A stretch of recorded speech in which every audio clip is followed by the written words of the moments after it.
I mean, the reason we're talking today is because I love seeing where the technology is going. I know we're at an inflection point, both with AI and blockchain, that I don't think we can even fathom where it takes us next, but it is as significant, if not more so, than the internet. And so, yeah, that is super exciting to me. Any cases that touch on that right now, it's a little early for us to see litigations related to that. Although a little bit with AI, when you think some of the earlier systems, things like natural language processing, there have been a handful of cases of that. Oh, like what regarding speech, like things that are that are able to take large sets of data, whether it's like huge sets of databases of documents or images, and well, not images rather, but large sets of documents, and start to interpret them in some way, right? So that you're able to basically, the machine is doing the reading and identifying patterns and able to classify and aggregate the data, and no matter what form it comes, right?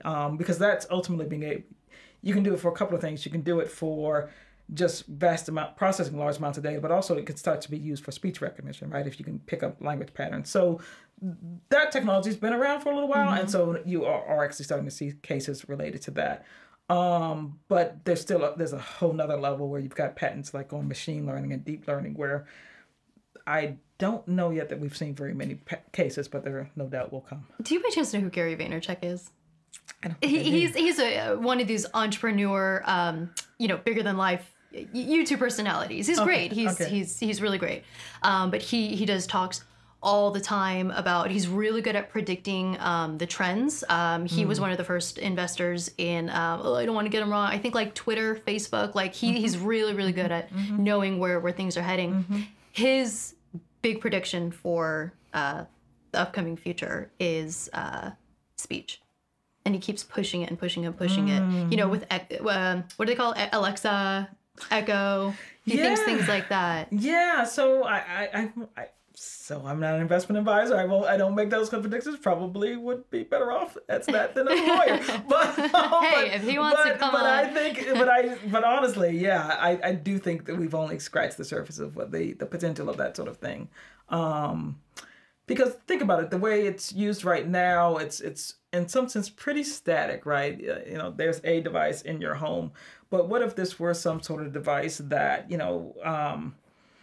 wherever you head, and you talk to it, we got cameras everywhere. You could be talking to some sort of receptor everywhere and being able to communicate what you wanted to do. I'm a huge Star Trek fan, those kind of things. But there's some truth in like everything on Star Trek is now coming true. Right. It is now coming true, right? Right. It's true. So, like all those old past movies that were talking about the future. It's like it's happening. The spaceship, and they just spoke what they wanted to do, and I don't know how fast we get there, but if that's the sort of thing he's anticipating, he's saying, "Come, sure." He's huge on because he's more on the business side, more about markets and again where the tension's going. And he was just like, speech. That's where he's like, I don't think he cares so much about the technology. He's just like that's that's what's making it faster. That's what's making it more efficient. Oh, that's a fair point. So to my point about some of the early cases were in like language processing and speech. That's kind of maybe a lead predictor because where the technology is moving is more and more sophisticated.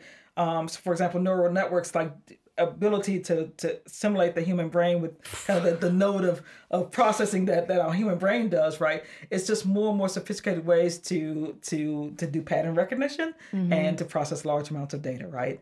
And to make predictions. And isn't that what speech recognition is? Yeah. So you may be right. I don't know. I saw it for the first time in my email the other day because the email that I do, they just did a big update and like I started writing. This was email. I've seen this obviously in text. Autocomplete suggestions, and they suggested it, but it wasn't just some generic suggestion like specific to you. It right? was my language that I use a lot in my email. Exactly. And I was like, oh my god, if I used it, I was like, yeah, that makes it easier. But that's crazy. That was weird.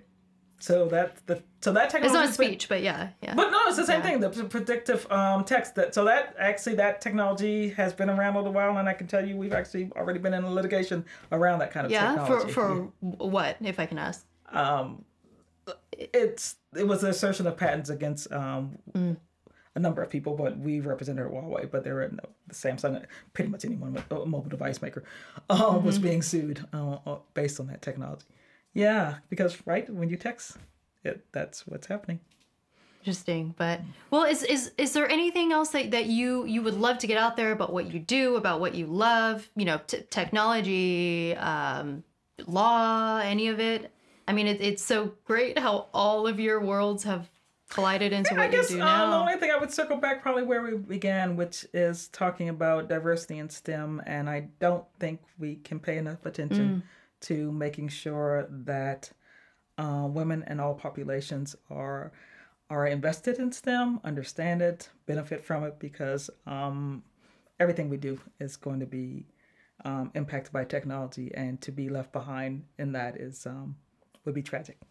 Yeah, absolutely. Well, hopefully your committee continues to keep doing stuff. We do all we can, and I continue to do all I can, but I think that's probably, if there's a passion, the thing I would continue to do always is to dedicate myself to that. Yeah, great. Well, thank you so much for coming on and getting even more into the weeds and all this. Again, like I said, Marta was wonderful. We were able to do a really good breakdown of blockchain and what you guys do at Ropes and Gray.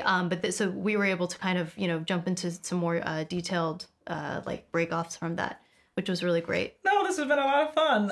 Kind of a survey of the things we do every day. Which is absolutely perfect. We want people to come on, talk about their expertises, and so that was absolutely informative and wonderful, and it's just going to keep going. I mean, it's technology, so it's just going to keep evolving. Good of you guys to delve into it. I think not a lot of people are talking enough about it. It impacts all our lives, so we should. It does. Thank you. We hope to keep doing it. But so thank you so much for coming on and talking to us, Leslie. Thanks for having me. Of course. Hey everyone, thanks so much for watching the episode.